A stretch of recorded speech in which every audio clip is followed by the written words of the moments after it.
ബണ്ട്വാളിലെ pickup driver Abdul Rahman വധക്കേസിൽ ഒരാൾ കൂടി അറസ്റ്റിൽ. ഇതോടെ അറസ്റ്റിലായവരുടെ എണ്ണം 8 ആയി. 6 പ്രതികളെ കൂടി ഇനി പിടികൂടാനുണ്ട്. ബണ്ട്വാളിൽ പിക്കപ്പ് വാൻ ഡ്രൈവർ അബ്ദുൾ റഹ്മാനെ വെട്ടിക്കൊന്ന കേസിൽ ഒരാൾ കൂടി അറസ്റ്റിലായി. ശൃംഗേരിയിലെ ബെട്ടകര നിവാസിയായ രവി സഞ്ജയ് എന്നയാളെയാണ് ഒടുവിൽ അറസ്റ്റ് ചെയ്തത്. ഇതോടെ അറസ്റ്റിലായവരുടെ എണ്ണം 8 ആയി. ജൂൺ 4-നാണ് പ്രതിയെ പ്രത്യേക അന്വേഷണ സംഘം അറസ്റ്റ് ചെയ്തത്. കോടതിയിൽ ഹാജരാക്കി പ്രതിയെ 14 ദിവസത്തേക്ക് റിമാൻഡ് ചെയ്തു. ബണ്ട്വാൾ ശിവജി നഗർ സ്വദേശികളായ പൃഥ്വിരാജ്, ചിന്തൻ, ബണ്ട്വാൾ കുരിയാല സ്വദേശി ദീപക്, ബടകബെള്ളൂരു സ്വദേശി തേജക്ഷ, രവിരാജ്, തെങ്കബെള്ളൂരുവിലെ അബിൻ റായ്, സുമത് ആചാര്യ എന്നിവരാണ് കേസിൽ നേരത്തെ അറസ്റ്റിലായത്.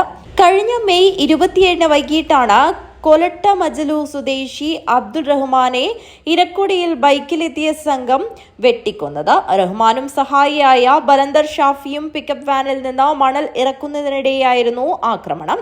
വെട്ടേറ്റ ഷാഫി ആശുപത്രിയിൽ ചികിത്സയിലാണ്.